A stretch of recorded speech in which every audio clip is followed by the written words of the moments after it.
Muy buenas tardes, tengan todos ustedes. Bienvenidos a una nueva emisión de su programa Veritas de Universos. El día de hoy traemos un tema bastante interesante. Vamos a estar hablando de una construcción arquitectónica que dos religiones muy importantes a lo largo de la historia y a lo largo y ancho del globo terráqueo pues han estado disputando de cierta forma su procedencia, bueno, no su procedencia, se la han adjudicado de cierta forma.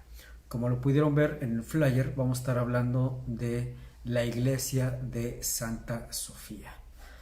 Antes de comenzar con el tema, les pido por favor, denle like a las redes sociales que tenemos. En el Facebook nos pueden encontrar como Circo Volador Radio, para aquellas personas que están viendo la transmisión en vivo desde la fanpage Veritas Dei Universus.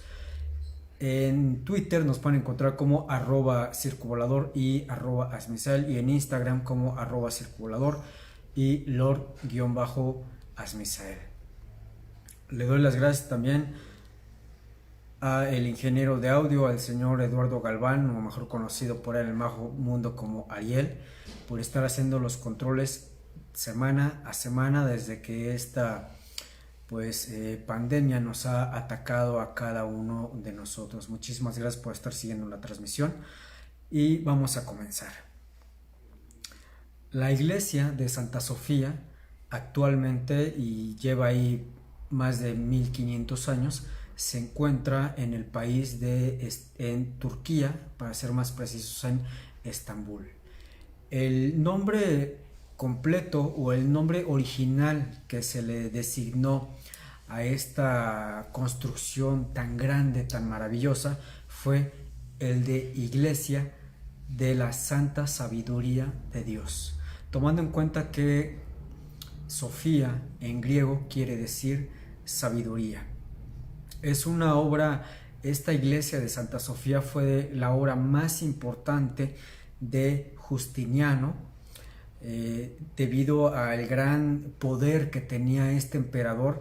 Recordemos que cuando se comienza a edificar esta iglesia, pues el Imperio Romano ya estaba dividido en dos partes, la cual era el Imperio de Oriente y el Imperio de Occidente.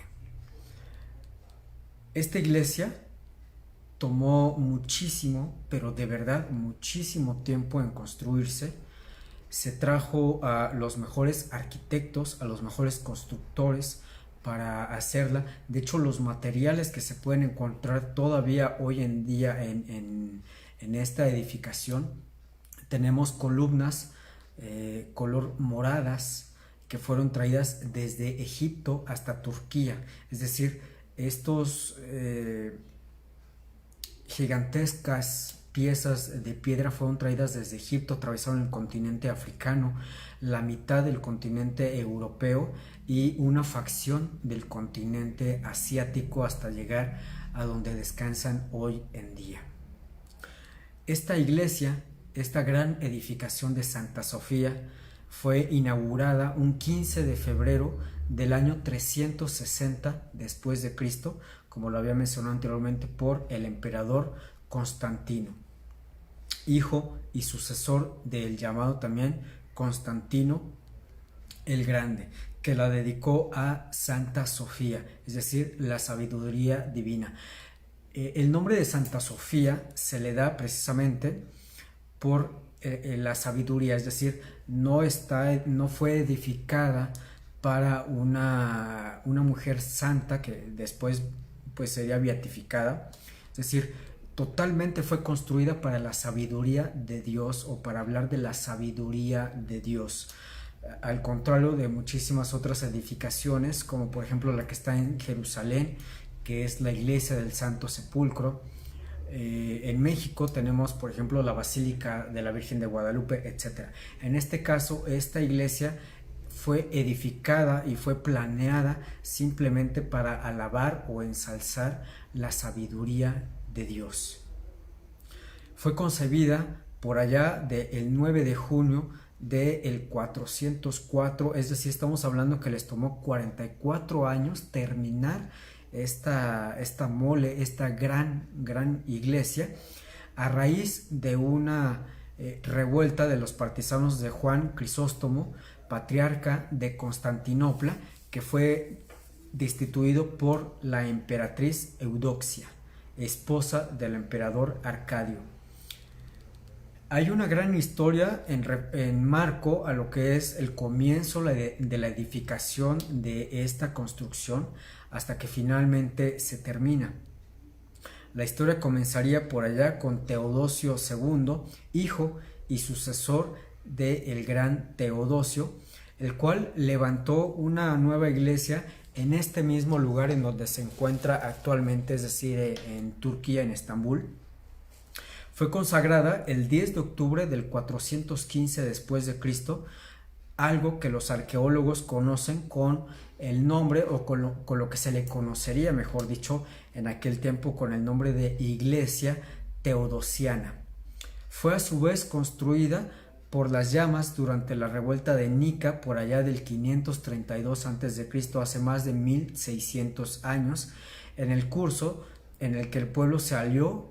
Por una parte estaban de parte del clero, y otra facción llamada Verdes estaba de parte de funcionarios del gobierno que ejercía en ese momento en esa parte de la tierra. Los insurgentes estuvieron a punto de derrocar al primero, pero lograron conservar el poder gracias a la firmeza de la emperatriz Teodora.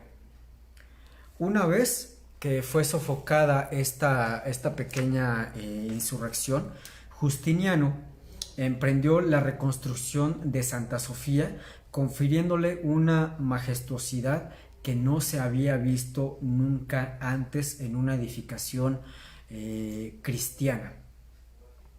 Este hombre enviaría a emisarios a prácticamente cada rincón de la tierra a buscar arquitectos, constructores, toda aquella persona que fuera versada en el tema de la edificación, de la construcción, todo de la parte del imperio, buscando los mejores obreros y artesanos.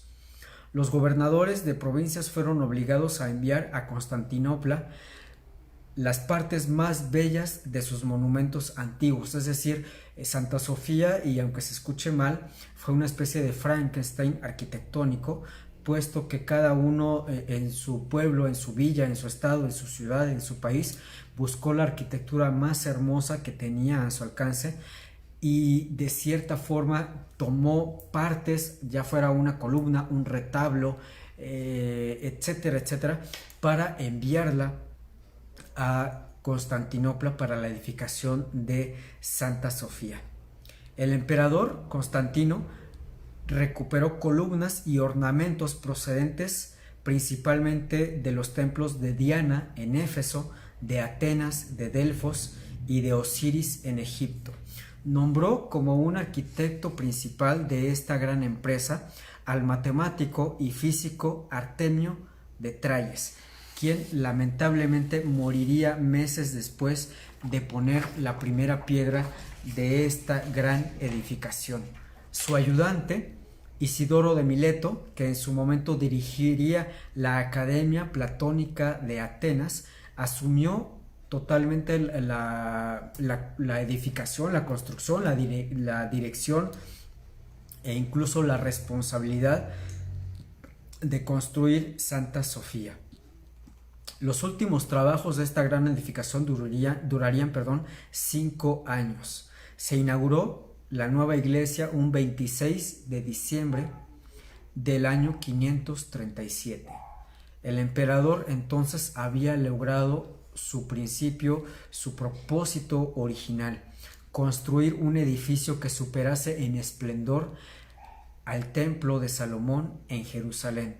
¿Por qué hablar de esto? ¿Por qué decirlo? Bueno, más adelante vamos a ver las medidas de esta gran construcción. Vamos a hablar de esto de una forma arquitectónica. Pero bueno, en el curso de 2 decenios siguientes, el edificio se vio severamente dañado debido a una cúpula principal que tiene Santa Sofía hasta hoy en día, porque en esta parte de Turquía hay fallas sísmicas. Entonces ocurrían estos grandes terremotos o estos temblores, y en algún momento esta gran cúpula cayó y fue edificada nuevamente. La parte oriental de la cúpula central se vino abajo totalmente, mostrando su caída a un arco de descarga y una de las medias cúpulas que están tanto a la izquierda como a la derecha. Entonces, ¿qué fue lo que pasó? Isidoro de Mileto ya había muerto y Justiniano confiaría entonces la restauración de esta edificación a su sobrino Isidoro Joven, o ya pasaría a ser a la historia como Isidoro el Joven. Este último encargado de esta edificación pasaría 5 años a la ejecución de este magno proyecto, cuando el emperador tenía ya 81 años de edad. Se edificaría entonces la llamada la Basílica por segunda vez, o en la víspera también de la Natividad, de la Navidad, en el año en el año del 563 después de Cristo. Santa Sofía, que más tarde sufrió nuevos avatares, le sobrevivió como una de las grandes joyas del reinado, y también como un modelo de la arquitectura religiosa en su tiempo, y 1500 años después también. En el año de 1204, durante la Cuarta Cruzada, los latinos o los cruzados que venían de Francia, que venían de Inglaterra, empujados por los venecianos, saquearían Constantinopla y consagrarían el cisma entre la iglesia griega ortodoxa y la iglesia de Roma. Recordemos que ahí había una bronca entre los cristianos y entre los católicos, porque algunos eran ortodoxos y algunos eran totalmente de Roma. Hoy en día todavía está ese problema, aunque no a una mayor escala como hace 1700 años. En Rusia, por ejemplo, la religión predominante es la iglesia ortodoxa, que ya se ha hecho, entre comillas, amiga de la iglesia apostólica romana, que precede en estos momentos el papa de origen argentino. Ahora bien, ¿qué es lo que sucede? Santa Sofía en esta Cuarta Cruzada fue despojada de sus ornamentos, cayó en manos del clero veneciano en el cedo del pontificado en el año de 1261. Su lenta degradación se acentuaría con el declive del Imperio bizantino, cuando los turcos se apoderaron de Constantinopla por allá del 1453 a manos de Mehmed y de Mehmed II. Una de las primeras acciones del sultán Mehmed fue el convertir en Santa Sofía en una mezquita musulmana, la llamada la Hagia Sofia Cami. De este modo pasaría a ser uno de los centros universales de la fe musulmana en pleno siglo XII y siglo XIII, hasta que Mustafa Kemal instauró la República Turca laica, convirtiendo entonces a Santa Sofía en un museo en el año de 1934. Estamos hablando que Santa Sofía, cuando se comienza la edificación y cuando se inaugura de cierto modo, fue un lugar totalmente católico o cristiano, en el cual se adoraba a Dios, a la Virgen María, a la Santísima Trinidad, a Jesús. Pero durante mezquita y también una especie de meca para todos los musulmanes en el mundo. La iglesia de Santa Sofía se separa de la tradición basilical romana por buscar conceptos especiales en su base más griega, porque realmente si nosotros ponemos atención en lo que es la edificación por fuera y por dentro, tiene muchísimo de la arquitectura griega, más de una arquitectura bizantina o de una arquitectura tardía cristiana. La nave central, es decir, la cúpula central que compone Santa Sofía, tiene 33 metros de anchura y el núcleo básico es un gran cuadrado en el cual 4 grandes pilares sostienen la monumental cúpula de 31 metros de diámetro y 55 metros de altura. Para que nos demos cuenta qué tan grande es Santa Sofía, podríamos poner la Estatua de la Libertad dentro de Santa Sofía y todavía quedaría un buen espacio. Es decir, es algo realmente majestuoso, gigantesco, hermoso.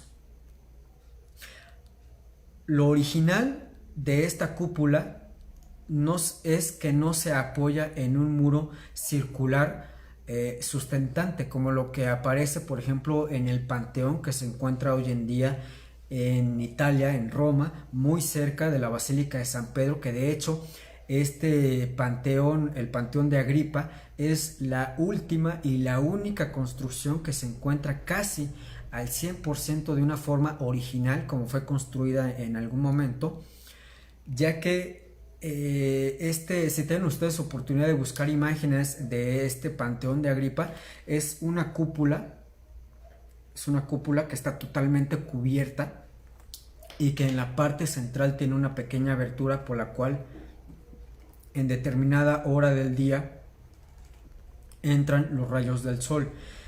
Santa Sofía, bueno, para esta cúpula de Santa Sofía no posee una... por acá tengo una imagen, se las voy a mostrar.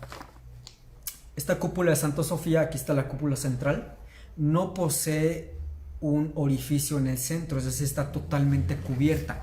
Pero lo que sí posee, después de que cayó la primera cúpula, se dieron cuenta que era un peso exorbitante, que si llegaba a temblar o que si llegaba a haber nuevamente un terremoto, la cúpula iba a caer nuevamente. ¿Qué es lo que hicieron? Le restaron de cierto modo algo de peso a la circuncisión de la cúpula. Entonces, vista aérea, esta es la cúpula central, esta es la cúpula de la izquierda, la izquierda y la derecha, que son casi una cúpula, es una cúpula digamos que a 3/4 partes de lo que es la central. Lo que hicieron ahí fue abrir unos ventanales, si no me equivoco son 40 grandes ventanales.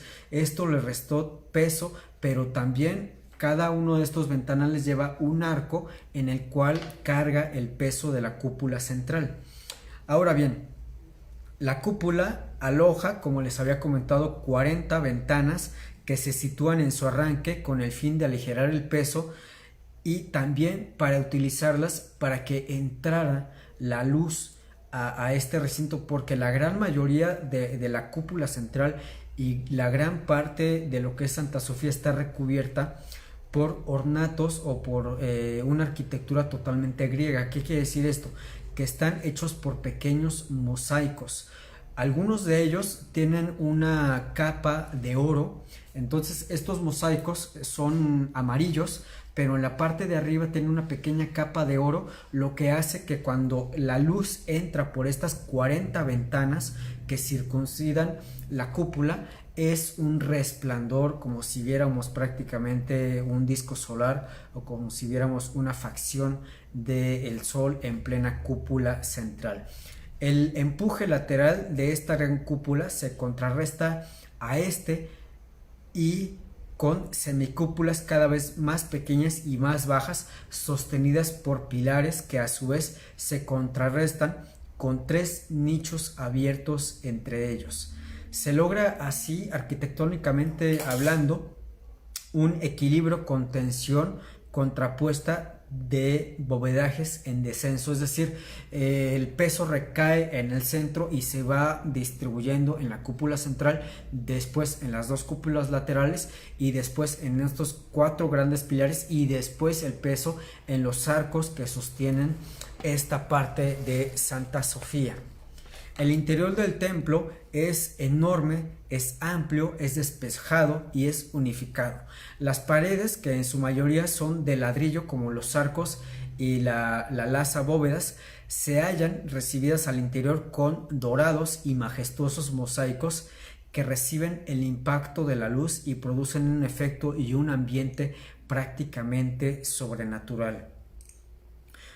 Hoy en día han desaparecido casi todos bajo las epigrafías islámicas, porque cuando Mehmed manda a convertir Santa Sofía en una mezquita, de estos mosaicos que revestían desde el techo hasta prácticamente el piso, son pues cubiertos, se les echa mortero, bueno, lo que ahora conoceremos como yeso, se pintan nuevamente y lamentablemente muchos de ellos se perdieron, pero la buena noticia es que no fueron destruidos, sino que están debajo de esa pequeña capa de mortero y de yeso. Una parte de Santa Sofía que se llama el ábside es un ábside semicircular del interior que sobresale del muro este, presenta el exterior la forma de 3 paños cortados. La iglesia está precedida por un vestíbulo interior, el llamado nártex, y un vestíbulo exterior, el llamado también exonártex. La inmensa cúpula, ligeramente oblonga, que alcanza los 31.4 metros de diámetro y que corona al centro de este edificio, se encuentra apuntalada tanto al norte como al sur con tímpanos, o vamos a llamarlo columnas totalmente macizas, y en los otros dos lados por 2 medias cúpulas sostenidas a su vez por 3 grandes medias. Les voy a enseñar otra foto de cómo se ve pues en una especie de plano Santa Sofía. Si lo vemos de una manera lateral, Santa Sofía tiene 80.9 metros de fondo o de largo, y de altura tiene 55.60 metros, desde aquí hasta la parte más alta de la cúpula. Ahora, este diagrama que está acá abajo es una vista aérea de la gran edificación que es Santa Sofía. Aquí tenemos los 66.7 metros que tiene por un lado, tenemos el fondo y tenemos lo que les había comentado. Esta es la cúpula central, las dos cúpulas a izquierda, a derecha, tenemos los 4 pilares interiores, 4 pilares exteriores y estos arcos que de cierta forma también sostienen el gran peso de Santa Sofía.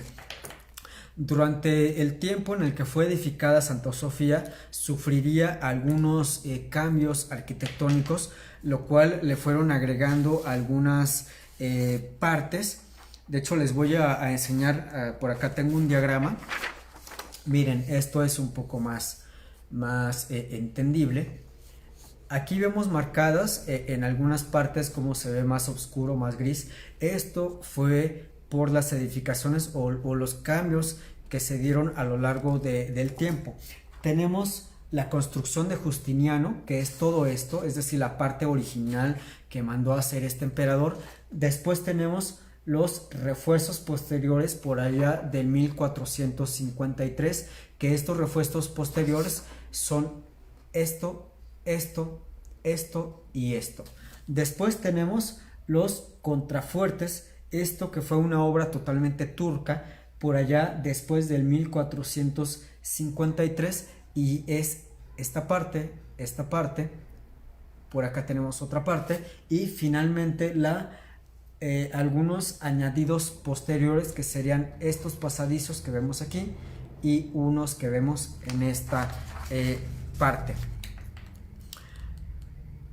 Las del centro, como les había mencionado, es un saliente en forma de ábside, 4 impresionantes pilares dispuestos en cuadrado, sosteniendo por sí solos la cúpula de una construcción.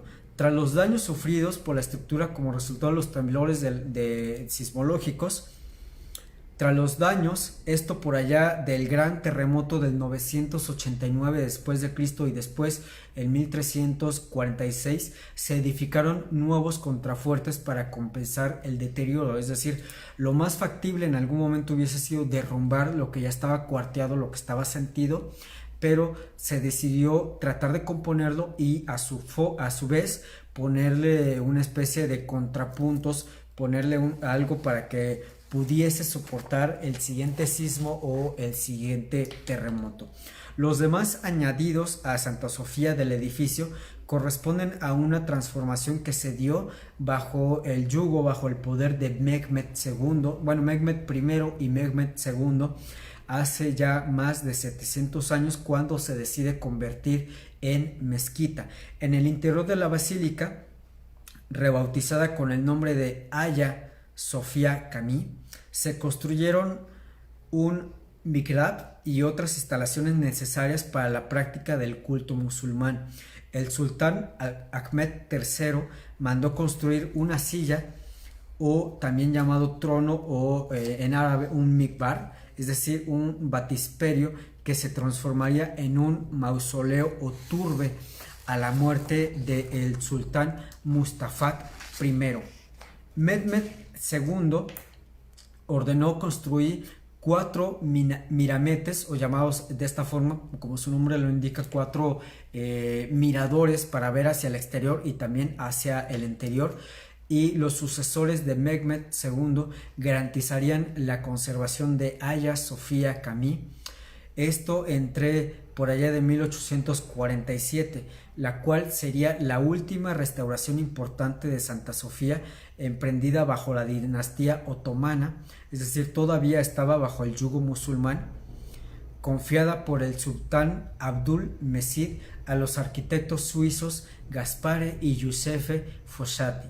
Se reforzaría la gran cúpula y se eliminarían los mosaicos figurativos cristianos que aún existían todavía dentro de Santa Sofía, con una capa de yeso que los disimulaba a los ojos de los fieles de Alá, para ser más tarde sustituidos por una nueva cubierta.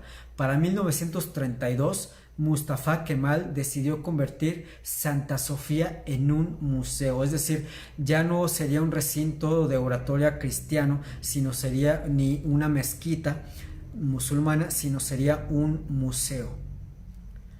En el mes de abril de 1932, esto sucedería hace pues ya unos, haciendo cuentas, 32 son hace 88 años, para ser un poquito más exactos, cuando Thomas Whittemore y los miembros del Instituto Americano de Estudios Bizantinos descubrieron de nuevo los mosaicos que llevaban ahí guardados más de 700 años y comenzarían una especie de restauración. Las obras concluirían hasta 1964, fecha en la que la galería se abrió por primera vez al público, con el grito de adiós Constantinopla famosísima, adiós gran templo, que de Santa Sofía sois llamados, puesto que servís a una gran mezquita. Estas serían las famosas palabras que se darían en la develación de los mosaicos. En la actualidad se accede a la iglesia por la puerta del exonártex, flanqueada a ambos lados por los dos contrafuertes. De ahí se pasa al nártex por una puerta de bronce que data del siglo IX después de Cristo y cuyo tímpano está decorado por un esplendoroso perteneciente a la iglesia justiniana, como las naves centrales, las de galerías, la cúpula, las medias cúpulas y los tímpanos norte y sur. Bueno, pues por acá estoy viendo que ya es casi la media.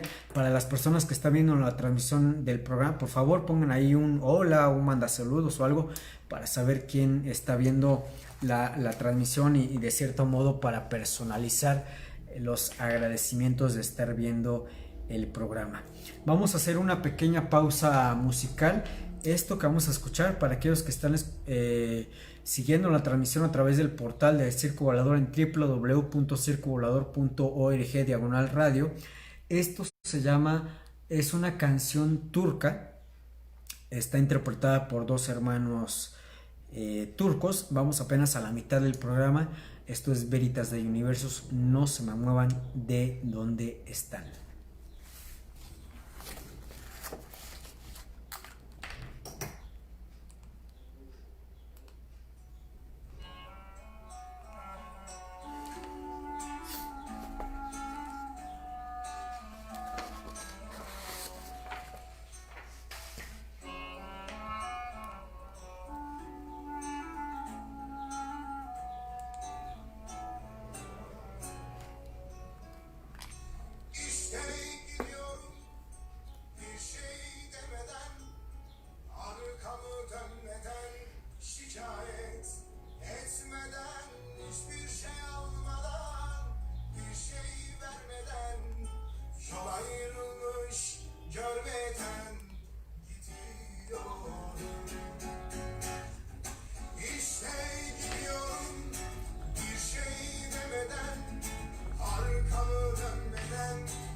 Muy bien, ya estamos de regreso.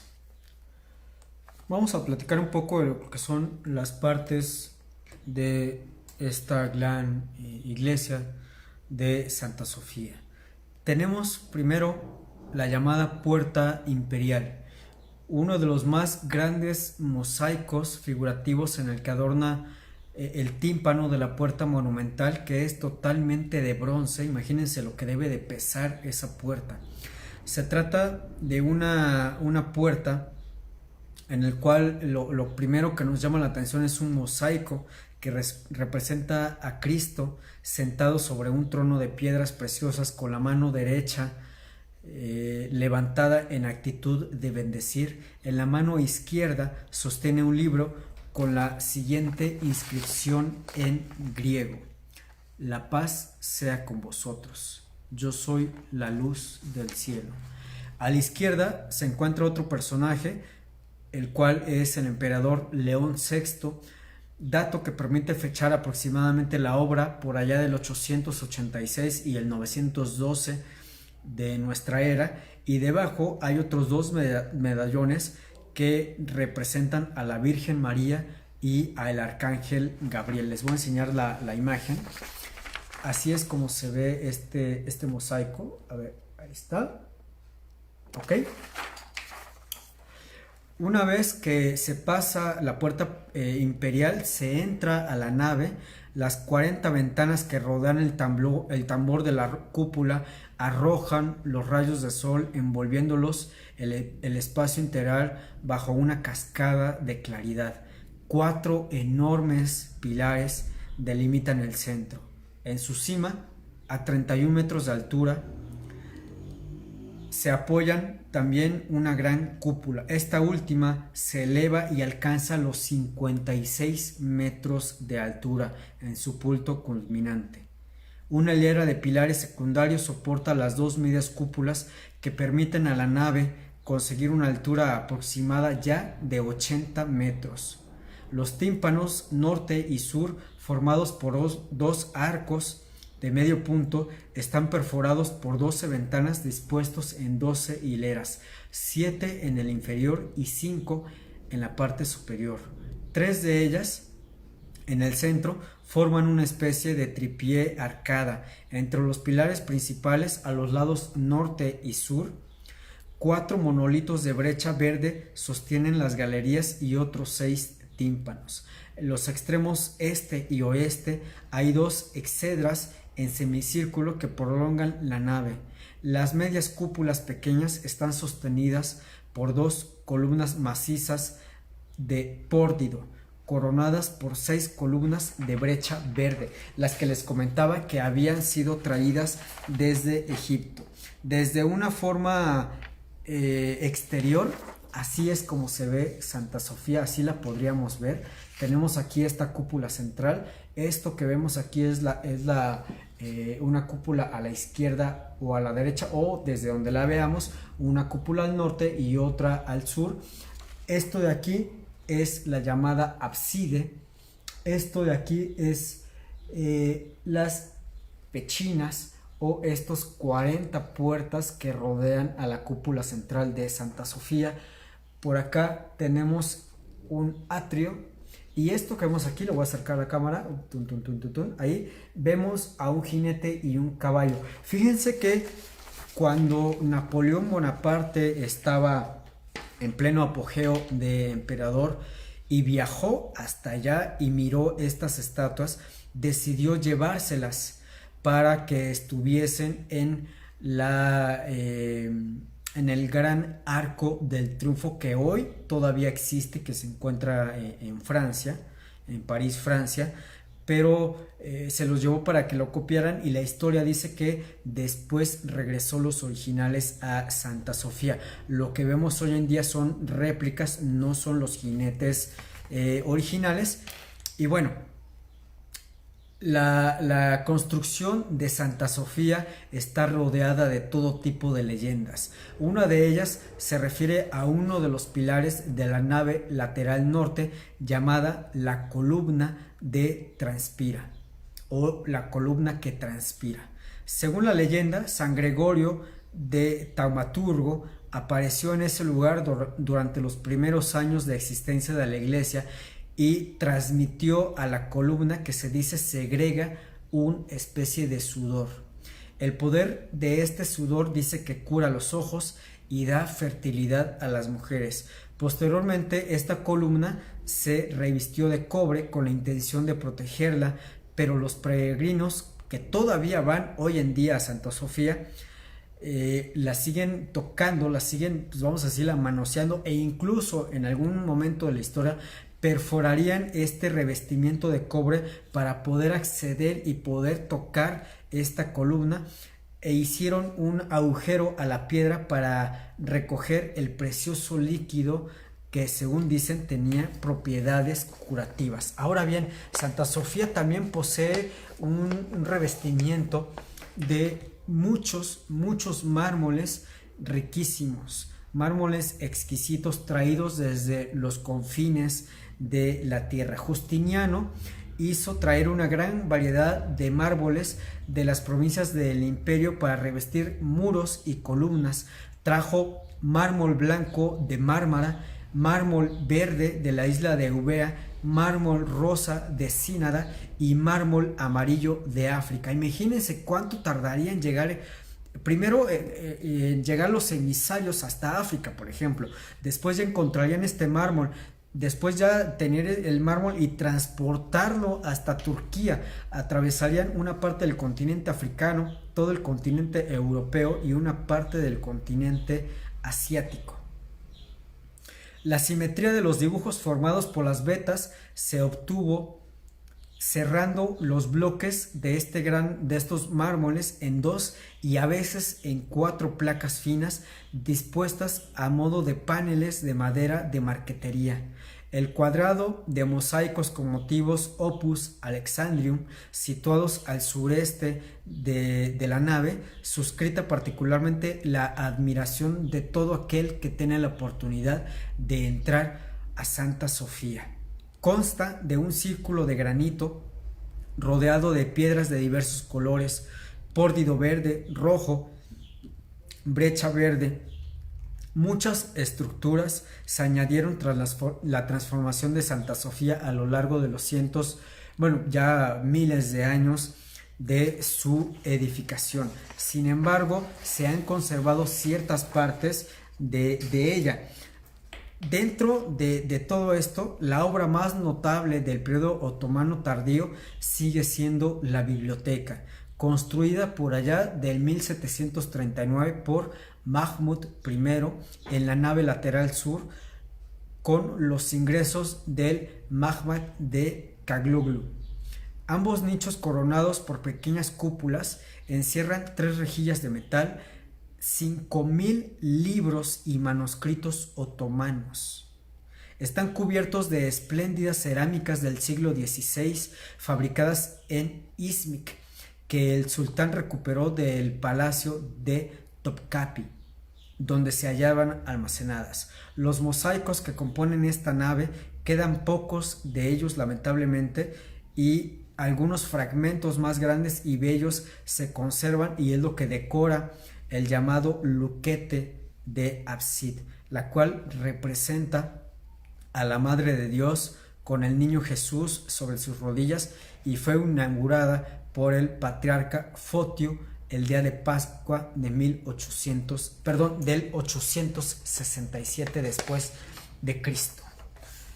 Les voy a enseñar la imagen, cómo se ve. Ahí está, aquí está el mosaico. Se ve muy poco, pero a ver, voy a tratar de hacer lo posible por acercarla más. ¿Ok? Ahí está el mosaico que les acabo de describir. Pero existen otros 3 mosaicos que datan del siglo IX, los cuales decoran los nichos en la base del tímpano norte y se encuentran detrás de la nave. En el centro se encuentra Juan Crisóstomo, patriarca de Constantinopla del 398 al 404, acompañado a la izquierda por San Ignacio el Joven, patriarca de Constantinopla del 847 al 857. Y los demás mosaicos de la nave corresponden a otras figuras meramente cristianas. Hay otra parte de Santa Sofía que se llama el Ginesio. El centro de la iglesia está cerrado al norte y al sur por 2 pisos de galerías de mediana altura. Según fuentes bizantinas, estas galerías servían de gineceo. Al extremo sur estaba reservada a la familia imperial y ocasionalmente para celebrar los sínodos de la Iglesia Ortodoxa griega. El trono de la emperatriz estaba situada dentro de la balaustrada en el centro de la galería oeste. Su emplazamiento está señalado por un disco de brecha verde de tesalia incrustado en el suelo que se puede encontrar hoy en día todavía. Ahora bien, tenemos los mosaicos de la galería sur. A la izquierda se observan las columnas situadas frente a la nave y los mosaicos en el intrados de esta edificación. Ahí se encuentra el mosaico de la Virgen y el Niño Jesús rodeados por los emperadores Justiniano y Constantino I. Aquí está. Aquí tenemos a María, la madre de Jesús, Justiniano y Bizantino. Es decir, cuando se hacen estos mosaicos, pues obviamente ellos quieren pasar a la posteridad, quieren que las siguientes generaciones sepan quién mandó edificar y quién mandó a hacer las diferentes pues cambios que se le fueron haciendo a Santa Sofía a lo largo del tiempo. Tenemos también el mosaico de la Galería Norte y después tenemos el llamado Museo de Santa Sofía. Para acceder a este museo hay que cruzar un jardín al oeste donde originalmente se encontraba el patio exterior de la iglesia. En el fondo se exhiben columnas antiguas y elementos arquitectónicos encontrados en excavaciones llevados a cabo en Estambul. Frente a la esquina sureste de la antigua Basílica de Santa Sofía se encuentra la fuente otomana más colosal de la ciudad. Fue construida en 1728 por el sultán Ahmed III en la época de los tulipanes. Aquí está una pequeña imagen, ahí está, de lo que les estoy hablando. Y después tenemos lo que se le ha llamado durante muchos años como el tesoro de la basílica. Un pórtico situado en la parte superior de la Sogut, es decir, la calle de la Fuente Fría, conduce a la esquina noroeste del recinto de Santa Sofía, donde se encuentra algo que se llama el Sciupicalium, el tesoro de la basílica, construido por Justiniano para albergar objetos preciosos litúrgicos y reliquias sagradas. Entre estas piezas que ahí se guardaban figuraba, por ejemplo, la supuesta corona de espinas de la Pasión de Cristo y fragmentos de la cruz que Helena, madre de Constantino, trajo de Jerusalén. Los caballeros de la Cuarta Cruzada y los venecianos saquearían este tesoro por allá del 1204 y los textos de numerosos viajeros dan testimonio del esplendor que en su momento tuvo este tesoro de la basílica que, como les había comentado, lamentablemente se perdió.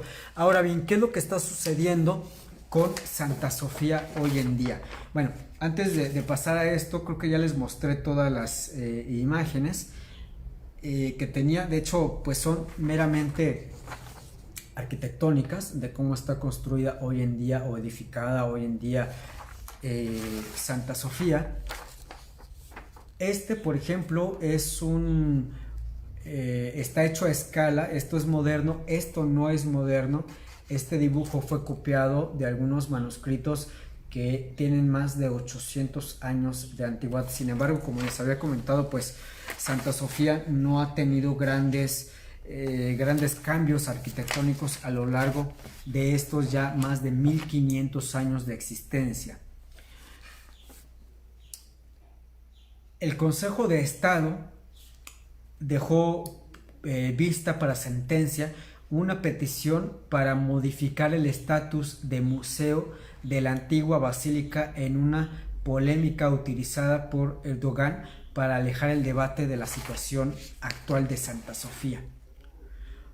El sueño de los islamistas turcos de volver a rezar en la antigua basílica bizantina de Santa Sofía en Estambul parece estar cada día más cerca. El Consejo de Estado dejó hace 15 días, no menos, como semana y media, visto para sentencia un caso que evalúa la petición de una asociación particular para convertir lo que hoy es en el museo en un templo musulmán.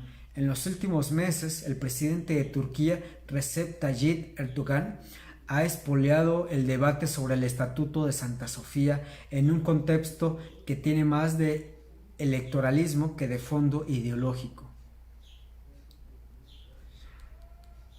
Voy a citar textualmente. Con permiso de Dios, escucharemos de nuevo el Ezán, es decir, el llamado a la oración desde Santa Sofía, en lugar de campanas que mandan a llamar a misa.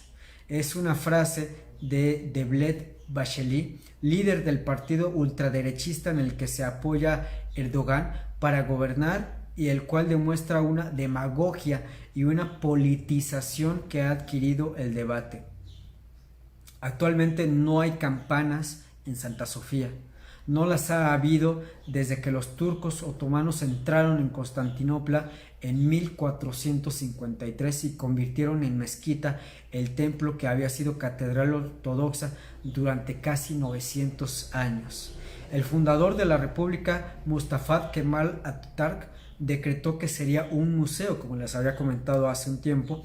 Desde 1934, el fundador de la República abriría las puertas al año siguiente con los mosaicos cristianos que habían permanecido encarcelados durante siglos, al descubierto también con los elementos de la mezquita como el mihrab o los medallones con inscripciones coránicas, una mezcla religiosa que hace a Santa Sofía una fascinación arquitectónica y la ha convertido en el museo más visitado en Turquía, lo cual data de 3.7 millones de visitantes el año pasado, en el 2019.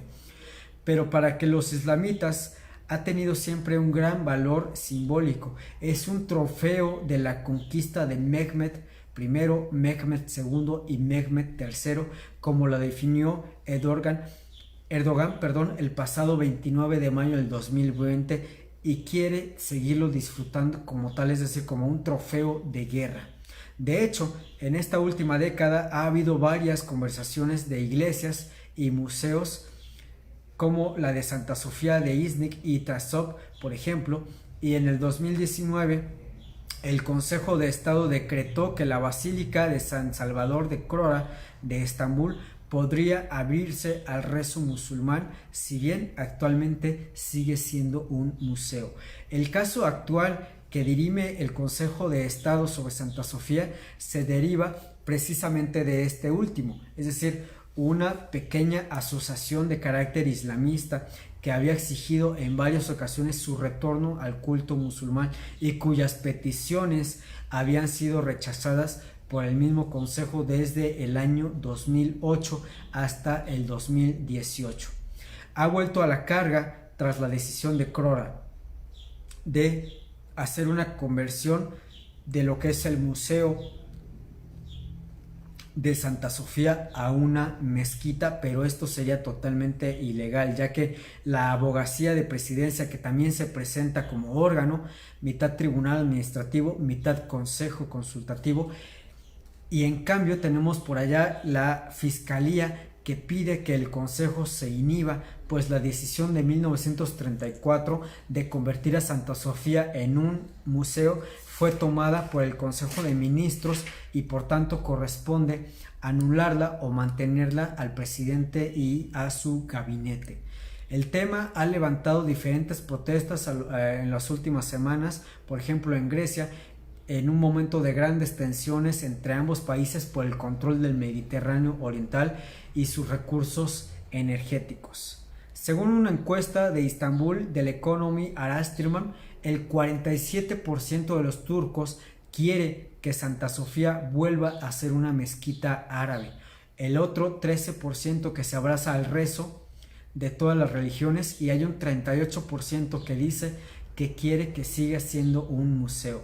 En las redes sociales muchos turcos utilizan el ejemplo de la mezquita de Córdoba, preguntándose por qué, si los españoles convirtieron en catedral al anterior templo musulmán y le siguen utilizando como tal, ¿por qué ellos no pueden hacer lo mismo con Santa Sofía, que en un origen fue erigida como una edificación totalmente cristiana, religiosa, católica, y que después fue convertida en mezquita? ¿Por qué ellos no pueden seguir este culto de una mezquita como lo están haciendo en España.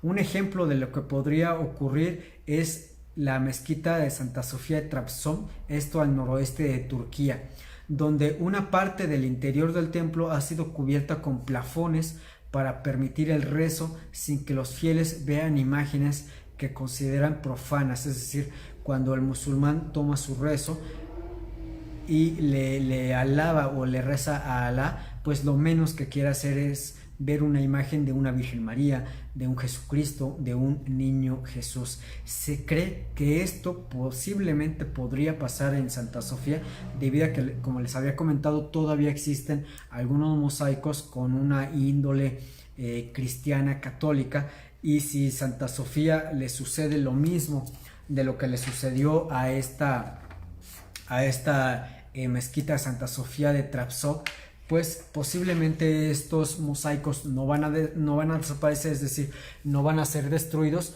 pero sí podrían ser cubiertos por especies de plafones, para que a la hora de los rezos musulmanes no se vean estas imágenes religiosas, estas imágenes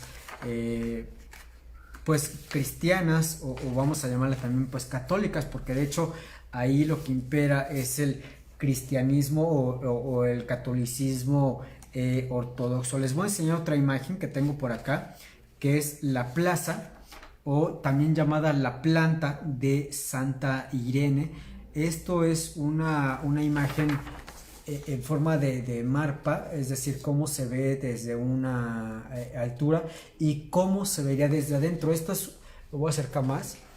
Esto que vemos aquí es una media cúpula, y esta es la cúpula central. Por acá alcanzamos a ver una de las 40 puertas que tiene, y también estas de las ventanas que tienen cada una de estas medias cúpulas que tiene todavía aquí Santa Sofía, y que se pueden rescatar. Por acá les voy a enseñar una imagen del mosaico bizantino de la iglesia de San Vitral de Ravenna. Muchas de las personas que han tenido la gran fortuna de visitar Santa Sofía y que son de origen o que vienen de Italia, se dan cuenta cómo tiene el enriquecimiento totalmente italiano, griego, de estos mosaicos que se encuentran en Santa Sofía. Algunos de ellos fueron copiados de otras basílicas, de otras iglesias griegas, de origen griego, pero donde se rendía culto a algo cristiano, algo católico, que fueron representadas en Santa Sofía. Pues ya se me está terminando el tiempo, me quedan 2 minutitos. Les agradezco muchísimo a todos aquellos que estuvieron viendo la transmisión totalmente en vivo. Para los que llegaron un poquito tarde, no se preocupen, en unos minutos va a estar la transmisión, la retransmisión, mejor dicho, aquí en esta misma red social. La repetición en audio va a estar el día domingo en punto de las 7 de la noche a través del portal www.circovolador.org/radio. Les agradezco muchísimo a todos los que escucharon, a todos los que vieron el programa. Ya saben que estoy abierto para sus dudas, comentarios, sugerencias de temas. El programa es por y para ustedes. Saben que pues estamos en medio de una pandemia todavía, no podemos bajar la guardia, estamos en un semáforo naranja. Para los que tienen que ir a trabajar, por favor cuídense mucho, ya saben, usar cubrebocas, si se puede guantes, llevar siempre gel antibacterial, estarse lavando las manos continuamente. Si van en el transporte público, lo mismo, cubrebocas, aferrarse a la vida lo más que se puede. Nos tenemos que cuidar entre nosotros. Hay gente por ahí que dice que el COVID no existe. Yo les haría una invitación a que fueran a los hospitales, que se metieran a las salas de terapia intensiva donde están los pacientes, que se metieran sin guantes, sin gorro, sin cubrebocas, si de veras creen que no existe. Hay que echarle muchas ganas. En el Circo Volador estamos pasando por momentos pues bastante difíciles. De hecho, por ahí tenemos a la venta playeras que van a ayudar muchísimo a que el Circo Volador siga de pie. Por favor, entren al Facebook, a la página del Circo Volador, vean los diferentes modelos de estas playeras que se están vendiendo para hombre, para mujer. Apóyennos, por favor. Cuídense mucho, resguárdense, cuídense los unos a los otros. Yo los veo, los escucho dentro de una semanita, si es que no pasa nada. Le despido, larga vida y prosperidad, que Dios, Alá y todos los dioses me los cuiden y me los bendigan a todos ustedes. Hasta luego.